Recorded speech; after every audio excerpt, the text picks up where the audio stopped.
Welcome back to class 8, ICSE. I'm going to do geography with you right now. We're going to do lesson 4, which is urbanization, right? So I will start with this lesson. This is your geography book and open to page chapter number 4, which is urbanization, and it's on page 30, right? On page 30 of your textbooks is chapter number 4, urbanization. So what is urbanization? It comes from the word urban. Urbanization is a word that is derived from the word urban, and which means relating to, or it means relating to something, or to the characteristics of a city. So urbanization basically it relates to the characteristics of a city. Also, towns and cities are urban settlements. Both towns and cities together are called urban settlements. An urban area is built up area. An urban area is built up area. An area densely covered with an area which is densely covered by buildings and has a high population density. So in urban areas, the population density is very high. In other words, it has many buildings which are located very close to each other and a large number of people living in a relatively small area. It is different from a rural area.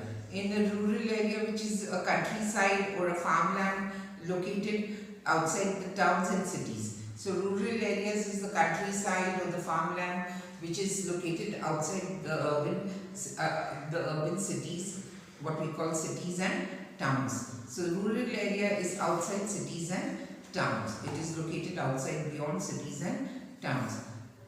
A rural area has wide spaced settlements amid large tracts of open land, and it has a very low population density as a relatively small number of people live in large areas. Villages are rural settlements.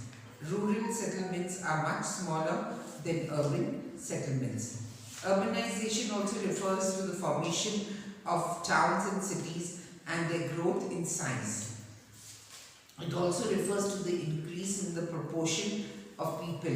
There are people who are living in the cities and towns. Mainly that is due to the shifting of the people, shifting of the population. The population tends to shift from rural areas. They come to certain towns to get jobs and to earn a living and to be better off economically. So they shift and they come. So that is why it is like shifting of a population from rural to urban areas. At present, more than half of the world's people live in urban areas. So imagine, more than half of the world's people are living in urban areas. In Shanghai, Beijing, Tianjin and Guangzhou in China. So these are the people who are living in the urban areas in Shanghai, Beijing, Tianjin and Guangzhou in China. The same way, Delhi and Mumbai and Calcutta in India. So everybody who goes to the big urban cities like Delhi, Calcutta, Mumbai, Bangalore. These are all the big urban cities.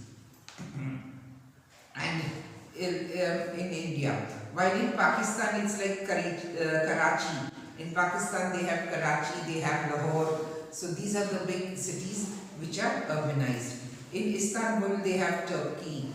Istanbul, which is in Turkey. So Istanbul is the urbanized center of Turkey. In Japan we have Tokyo. In Nigeria we have Lagos. So these are some of the most populous cities in the world. So these cities that I have just said are some of the most populous cities in the world. Population wise, they are the most in the world. The background is that the earliest permanent human settlements were most likely like small villages, which was consisting of only a few huts. They came up at sites where there was a good source of water, fertile land and moderate climate, all of which helped to grow more crops. In course of time, as crop production increased, villages could support more people and they grew bigger. As everyone was no longer required to grow crops, some people became craftsmen and traders. So gradually, life became more complex and organized, and cities developed. And then these people, the cities had not only dwelling houses, but also public buildings, storehouses, and markets and places of worship. This was the beginning of urbanization. Though most people still lived in villages and in countrysides, some of the earliest cities appeared in Western Asia, in Egypt, in the Indus Valley, in India and Pakistan, and in China. Later, when empires were built, what happened? Many more cities came up. We can see the remains of some ancient cities like Cataloghuacan in Turkey and Mohenjo-daro in Harappa in Pakistan. Some very old cities still are inhabited, like Jericho.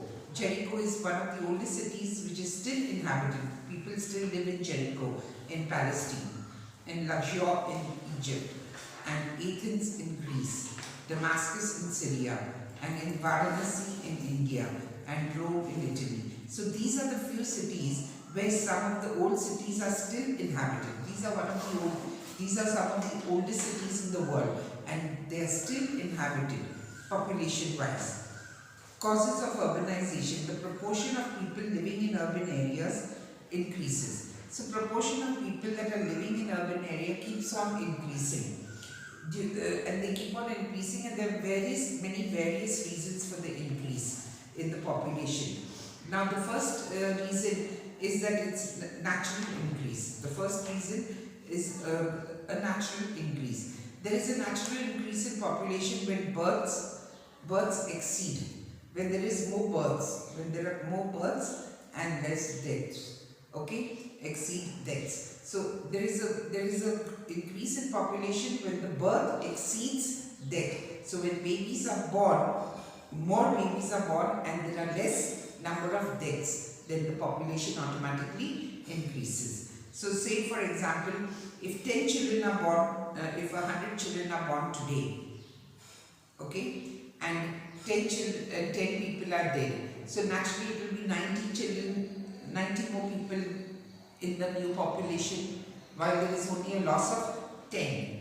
So this is how population increases through natural ways. General urban areas have better medical facilities than rural areas, hence there are fewer deaths. Also, many of the people living in urban areas are of a working age and capable of having children. So the birth rate usually exceeds the death rate. So that is your natural increase. So remember, the natural increase is that birth rate exceeds the death rate.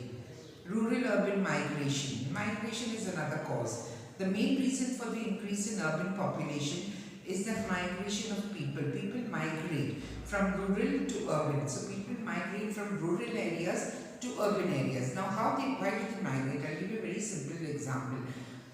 First, in the rural areas, they used to plow the fields with the help of the buffalo, and they did everything with their own hands. It was manual labor. Everything was done, right from sowing the seeds to plowing the land. Everything was done manually. But now, because it's turned into scientific generation, they have machines which help in farming. So it's made life easier, and you don't have to have so many people to cultivate one farm because the machines are there. So the rest of the people are free. So they pick up, these people, they learn to do some kind of occupation or some kind of trade. And then when they do something like that, then they venture out into the urban areas to find different kind of occupations or different trades where they can earn money. So this is what happens. The main reason for the increase in urban population is the migration of people from rural to urban areas. People migrate from rural to urban areas due to various reasons. First of all, they go because of employment opportunities. So why is there migration? Because of employment opportunities. This is one of the main reasons. For rural-urban migration is the expectation of higher earnings in the urban areas. So when they migrate from a rural to an urban area, their expectation is of a higher earning. They expect to earn more money in the urban area than what they would do in the rural area. So here it is a case like this. So you see, if a man makes if a potter makes a pot in the rural area and he sells it, he would be paid only 2 rupees or 3 rupees. But if he made the same pot in an urban area and sold it, he would get a cost of 15 rupees or 12 rupees or 15 rupees more. So it just tells us that this is where money is got quickly and you get more money. So more jobs and business opportunities are available in these areas because of the development of industries. Secondly, jobs and other business opportunities are available because there is a lot of development in the rural areas. There are lots of industries, trade and commerce that come up, and people are required to run these industries and trade and commerce centers. So there the rate automatically rises. And during the Industrial Revolution, which began in Europe in the 18th century, there was a large-scale urbanization due to rural-urban migration. So when the Industrial Revolution first started in England, there was a large scale of urbanization because people they had shifted for employment opportunities. They had shifted from rural to urban areas, and that is what is called migration. This happened in all the European countries, that because economically developed during this time, and also in North America. So during this Industrial Revolution time, this happened in many European countries. That is because people from the rural areas, they moved on to these urban areas where the industries were there and where they could earn and get more money. At present, the fastest rate of rural urbanization is seen in countries that are economically less developed. So urbanization is basically seen in countries which are economically developed, very less developed economically. Economically means they're not up to the par and they're very less developed, and then these people from rural areas come to these urban areas in these countries. So countries that are they see more migration. These countries see more migration, especially countries that are economically less developed. But they are gradually. But there is a gradual improvement in their economy. These countries are getting urbanized rapidly. There are many such countries in Africa and Asia. Then what happens? You have better amenities. The second point. The second point is that you have better amenities. Now, amenities means, what is amenities? Amenities means that you have water, electricity, your sewage, your waste disposal systems. So these are all the benefits. You're traveling, you have more buses, you have more railways, you have different modes of traveling. So all these are amenities that are given to you, and you have better amenities. Urban areas generally have a better supply of goods, better educational facilities, better sanitation and housing, better power supply, better medical facilities, better transport facilities, and better recreation facilities. So these are all the things. You have education, you have better schools, then you have better sanitation. That means your drainage system and your sanitation system is absolutely perfect. You have better housing quality. Then you have your water supply. You have regular supply of water. Then there is medical facilities which are easily available in and around in the urban settlements. There is transport and there is recreation also, which is very much required, which is very much in demand in urban areas, especially recreation facilities. Then these are all the things that are more in the urban area than compared to what is in the rural area. In the rural area, you don't find all these facilities. There are no proper schools, There are no proper hospitals, there is no proper electricity supply, the water supply also is not proper. They have to go to the wells, to the village well, or or further up to the river or to the lake to fill their water. So all these are the hazards that are faced in the rural areas. But in urban area, all these are available. And often the residents of urban areas, they have more social and religious freedom. They have more social and religious freedom than the people living in rural areas. Hence, the quality of life is expected to be better in urban areas than what it is in rural areas. But of course, if you look at it, quality of life is always better. The people feel that it is better in urban than in rural. Yeah, because why the generation feels that way? Because you see, they get to roam, they get to visit the malls, they get to visit the theatres, they get to visit this. In the village, you don't have all these facilities. In the village, at the most, you could walk around, you could go to the village temple, you could go to the village fair, or you could just walk around in your farm and field, and all you do. But you get to eat fresh food, you get fresh air in the village, which is not available in the urban cities. Hence, the quality of life is expected to be better in urban areas. Rural-urban transport. Transport is another quality. Sometimes a rural area changes into an urban area in the course of resources of utilization. As for instance, in a new mineral deposit is discovered, suppose in one village,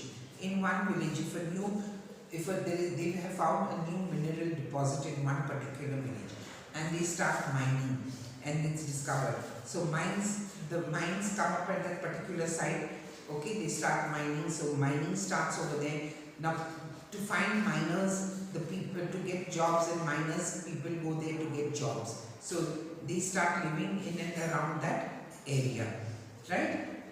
The mines, they come up at the site. So all these mines come up at the site. Then factories. Then there is a question of factories. And then the housing facilities. Then power supply. Transport routes are worked out, because the finished goods have to be taken from the mining area. So transport routes, etc. are developed, and gradually the site turns into an urban center. So slowly when it started only as a small mine. But when things started growing bigger and bigger, people started coming more and more towards the mine, settling there, working in the mines, earning their money. Then because of that, there was electricity, water supply, transport, everything starts, and then finally, eventually it turns into an urban city. Now, like that, for that way, in that case, the South African city of Johannesburg. So what happens? Like I was giving you an example of the mining. In a rural area, they find a mine where they realize that minerals are available, and they start mining. Slowly, people collect over there to work on a larger scale. They keep on collecting, and then finally houses are built around the mine site, and everything takes place, and then they have a little school for the kids to be looked after and seen to, and all these things take place, and then finally it turns into an urban city. And then it doesn't die down. This city keeps on growing. So here we have some examples. I'll give you some examples. In South Africa, the city of Johannesburg. Johannesburg first, it was a place where gold was found. You see, they found gold, and they started mining for gold in Johannesburg. So people left from the rural areas and came to work in Johannesburg. And this grew, which grew around a steel plant. So people in South Africa city, Johannesburg, developed a site where gold was found, and people started living there. Until today, Johannesburg is one of the biggest urban areas in South Africa. The next one I'll give you an example is our country, in Jamshedpur. Jamshedpur was a small mining town. And it grew, and it has a big steel plant as of today, and it is one of the, and it has turned into a very big urban city. So first, what was found over there? Steel.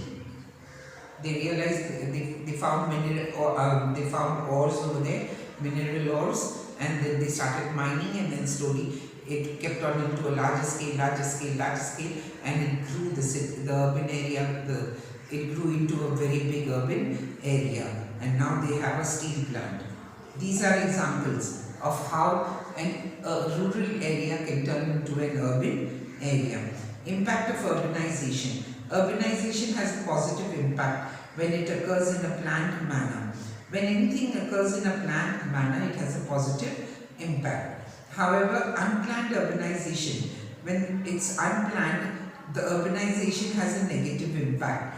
So what are the positive impacts in a planned urban when urbanization occurs when it's planned? So when urbanization is planned, the positive impacts are: urbanization promotes industrialization and development of technology. So this is a positive impact. It promotes industrialization and development of technology, and it creates job opportunities for many people. It leads to the improvement of transportation, communication system, power supply, water supply, and sanitation, and also housing. It also promotes the improvement of education and medical facilities. So this is the positive side of it.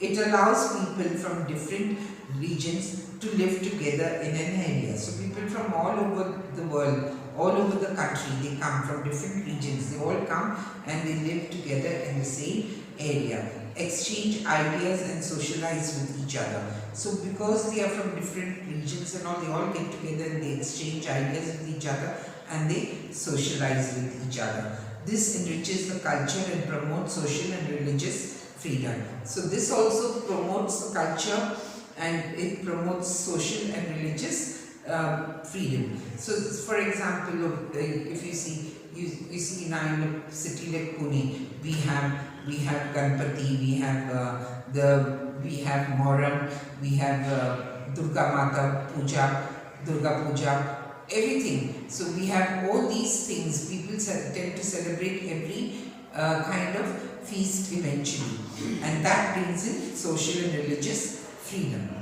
Urbanization also improves the general quality of life. So your quality of life also improves because you come to meet different people from different regions, from different castes. You get to know their ways of living, their habits. You pick up some, you drop some habits. It's not necessary that you have to inculcate all their habits. Some good habits, some good things about their culture you might adopt, and you might not adopt the rest that you feel are not good for you. So these are the positive points. The negative impact that it has.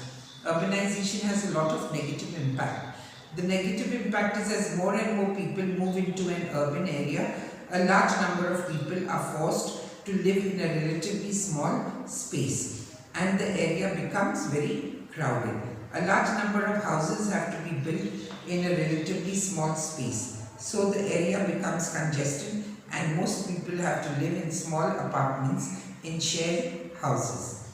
House rent is very high in urban areas and so is the price of land. Many people cannot afford housing, live in illegal dwellings such as shanties. These structures are often temporary and their occupants live in very poor conditions. Many large cities have slums where people live in very congested, unsanitary conditions. So this is what happens. House rent is high, land is expensive, homes are expensive, rents are very high. So people get in and around the city, they see open land, they build shanties. Shanties means they put little huts and they live in those huts. So slowly people, they see one hut over there, then two more huts you see, and then more and more, and then it forms into one huge area where there are lots of people and it forms into a shanty. And what they call shanty in Europe, we call it slum. So a slum is formed and people live there. But in this slum area, there is no proper light facility, there is no proper sanitation, so it's quite terrible. And then this is where the disease and the sickness and the unhygiene factor comes into being. So many large cities have slums, and congested, and they are very congested, and sanitary wise they have unsanitary conditions. A large number of vehicles of different kinds move through the roads of the city, leading to traffic jams, air pollution and noise pollution. The extension of water supply, power supply, drainage system, etc., they cannot often keep pace with the expansion of the city. Thus, many areas suffer from power and water shortage. Poor sanitation causes the outbreak and rapid spread of disease. The larger number of factories and vehicles in urban area, they emit a large amount of smoke and even toxic fumes. So any factories that you have or vehicles in the urban area, they are huge big factories. So they emit a lot of smoke and toxic fumes, polluting the air. This solid and liquid waste from factories also. The solid and liquid waste from factories also pollute the soil and the water. Solid waste is just cast aside, and the liquid waste is pumped, through a drainage system, is thrown into the rivers. So this is also what it spoils the soil and the water. The huge number of people also produce a large number of waste. Now when there are more people, more waste develops. More people produce more waste. Like if one person is living in a place, in one house alone, he has very little waste. Waste like in waste of your garbage, your vegetable peels, your fruit peels, or your paper waste, or any kind of waste or your unwanted plastic waste will be very little. But when more people live together, then the waste is more. So this generates a lot of waste. Urban cities generate a lot of waste. Compared to villages, urban areas have a better supply of goods and services, but the supply is not unlimited. As the population of urban area increases, a large number of people have to share limited resources. This increases the cost of goods and services. So even though earnings are high in urban area, the cost of living is also very high. So it's but obvious, if you're going traveling in a village from one place to another, you will take a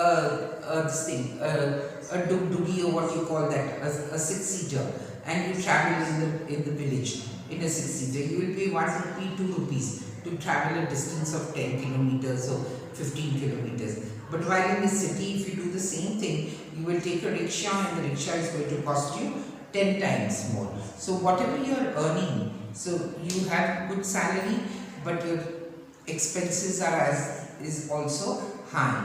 So it is that way. In urban areas, the cost of living is very high, okay, and is also very high. Although the earnings are high, you have high earnings, but the cost of living is very high. So that is what is the difference. So you get all these benefits, but at a very high price. You have to pay a high price for all these benefits. So this is what it is. We will talk about a satellite city. Now, what is satellite city? Satellite cities are, I will talk to you about satellite cities. Satellite city is a city that is located close to, but outside the limits of a larger city. It's called a satellite city. So it's close to the city, but it's outside the limits of the large city. Now, take for instance, I know from where I come from, we have a satellite city. I come from Ahmedabad. So in Ahmedabad, we have a satellite city that's a little outside proper Ahmedabad city. It's another big city developed on its own, and it is called a satellite city. So this is located close to, but outside the limits of a large city, and is connected to the larger city by efficient public transport. and it has a very good connection to the main city by public transport. Satellite cities as transport system. For example, London has several satellite cities. London has several satellite cities like Brentwood, Crawley, Chelmsford, New Haven, and Bridgeport. And these are among the satellite cities of New York City. Is Ipswich, Queensland. It is a satellite city to Brisbane, Australia, and Kitchener and Guelph to Toronto and Canada. So these are all the satellite cities that you come across. Okay, so we have in London, we have quite a number of them. In New Haven and Bridgeport are the satellite cities of New York. Ipswich and Queensland is a satellite city in Brisbane, which is in Australia. The Kitchener and the Guelph are satellite cities of Toronto, which is in Canada. So these are the main satellite cities in India too. We have satellite cities in India too. In Gurgaon, in Noida, Ghaziabad and Faridabad. These are all satellite cities of Delhi. Okay, Gurgaon, Noida, Ghaziabad and Faridabad. Thane and Navi Mumbai, near Mumbai. Newtown, Rajarhat, Newtown, it's called Newtown Rajarhat. Newtown Rajarhat, this is near Kolkata. HITEC city, which is very big near Hyderabad. Yelankana near Bangalore and Mohali near Chandigarh. So these are all satellite cities. The characteristics of a satellite city. What are the characteristics of a satellite city? A satellite city usually has the following characteristics. It is a planned city. It has many residential buildings, schools, offices, banks, shops, everything. It has a few factories or no factories. Sometimes it has a few factories. Some satellite cities have no factories. It is established as a city distinct from its neighboring large city. And it has its own municipal government. It has its own municipal government and it owns its own water supply, power supply, waste management. Everything is owned by them. Often it is a limit and that defines and there are restrictions on its expansion. It is separated from its neighboring larger city by a large stretch of farmland or countryside, or by a geographical feature such as a river or a lake. So remember, a satellite city will always be away from the main city, and it may be with one large stretch of farmland or a river or a lake, which can divide a satellite city from a main city. It is connected to the neighboring large city by an efficient public transport system, which may include buses and high-speed railway systems and so on. So you have high-speed railways, you have buses, you might have trams, you might have the underground, the tube railways. So this is how they are connected. It is designed to help its neighboring large cities expand by housing, employing some of the excess population in the city. So if this population in the city gets too much, they move out to the satellite cities and live in the satellite cities. A satellite city, there is a lot of commuting between a satellite city and some of the excess and the cities of its neighboring cities. So the time it takes to commute from a satellite city to the proper main city is quite a distance. It's not that it's close, it is a long distance, because remember, you have to cross that field or the lake or the river. So this is what it is. A satellite city and its neighboring larger cities are often part of a metropolitan area. So here a satellite city and the neighboring larger city are often parts of a metropolitan area. It's called metropolitan area. A metropolitan area, what is a metropolitan area? A metropolitan area basically is an area that includes one or more large cities. It includes one or more large cities. Along with including large cities, they have their satellite cities also. and the rural area between these cities. There is a rural area which is between the city and the satellite city. So it includes also the rural area. So this, all three of them put together, is called the metropolitan. Between these two cities, from where commuters go to work, from the satellite city to the main city. So this is called a metropolitan area in a city. Now we have to move on further from satellite cities to metropolitan cities, which I have told you. So basically, metropolitan cities is nothing. It's just the two together: the satellite city, the main city, and the urban city that divides the satellite and the main city. So all this is called a metropolitan city. Let's move on to a smart city. What do you mean by smart city? Smart city is a city that uses mainly information technology for its efficiency. So that is called a smart city.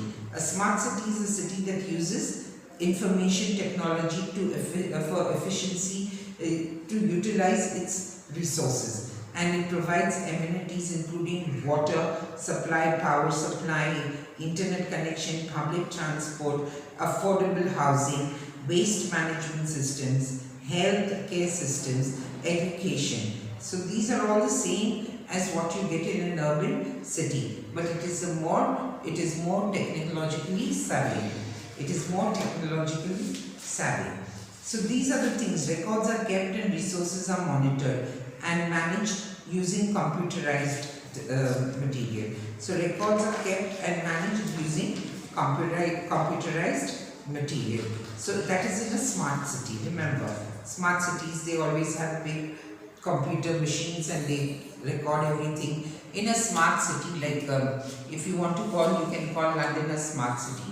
If you get on at London, okay, and you don't have, you know that your friend is living there, you don't have anything about him, except you don't know where he's staying in London. Of course, you only know he stays in London, but which area in London, where he stays, nothing you're aware of. And you land in London in search of that friend. It's very easy to get hold of him.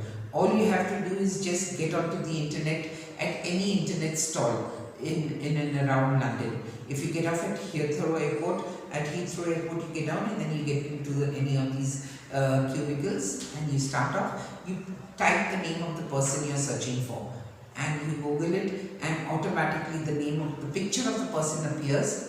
With the name, the picture of the person appears along with the present address and the status and the present and the person's phone number. So you can also very soon, when you get it, and if you know it's the right person you're looking for, you just press the button and the thing gets printed and you get a copy also. So you can get a copy of all the details, and then you just pay whatever charges it is over there per an hour or for half an hour.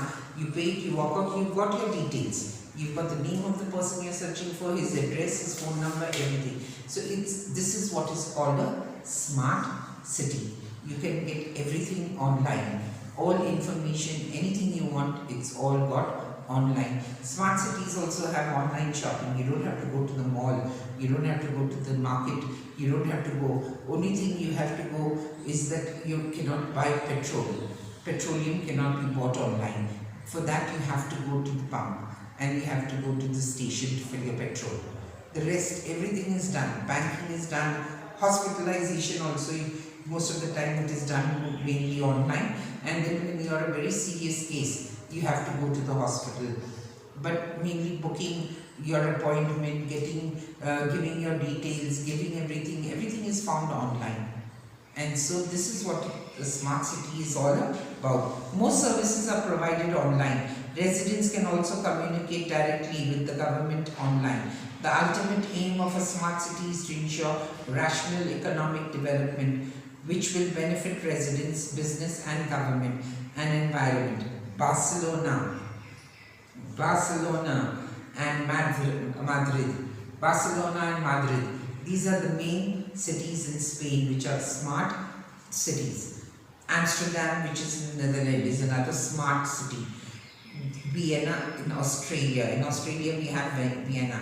In Dublin we have Ireland. In London London and Manchester is in UK. So there are two smart cities in UK, London and Manchester City. Stockholm in Sweden, New York City in USA. The Songdo is International Business District of Seoul. That is in Seoul, which is in South Korea. And Singapore City is also smart city in Singapore. These are some of the cities that have adopted technology to become smart cities. In Singapore, it's the same. Everything is computerized, practically everything. Everything you have to use computers. Even if you want to stand in front of anything, you have to press a button. You have to go by the computer, what the computer says, and you enter it in. Then you can enter into places, into malls, into this thing. Everything is computerized. If you want a car at your doorstep, you have to just press a button and ask for it, and the car comes to your doorstep. So it's all computerized. The Indian government has launched the smart city missions. So India government, we have launched a smart city mission under which some cities have been chosen to be developed into smart cities. Among these are Bhubaneswar in Odisha. So India has decided to develop Bhubaneswar, which is in Odisha, Pune, which is in Maharashtra, Jaipur, which is in Rajasthan, Surat in Ahmedabad, Surat and Ahmedabad both in Gujarat, and Kochi in Kerala, Vishakhapatnam in Andhra Pradesh, and Patna in Bihar. These are the cities that India is planning to change into smart cities. So smart city is something that we don't have to bother. It's all mechanical, and then it's only a wonder that people also don't turn smart and don't turn robots. Like, we have come into a world of robots. So in America and many other places, they have robots doing their work for them. Many of them, they have their robots that remind them that it's time for you to go to the gym, it's time for you to cook, it is time for you to do this. So the robot keeps informing them that it's time for them. So this is your lesson of urbanization, children. You have the points to remember. Please read the points to remember. You also have to answer the question and answers that are given, the fill in the blanks, short answers, long answers. You choose the correct option. So this is your objectives can be done directly in the book itself, in your textbook, but the question and answers, please attempt them in your notebooks. Thank you so much, and I will see you again in the next session.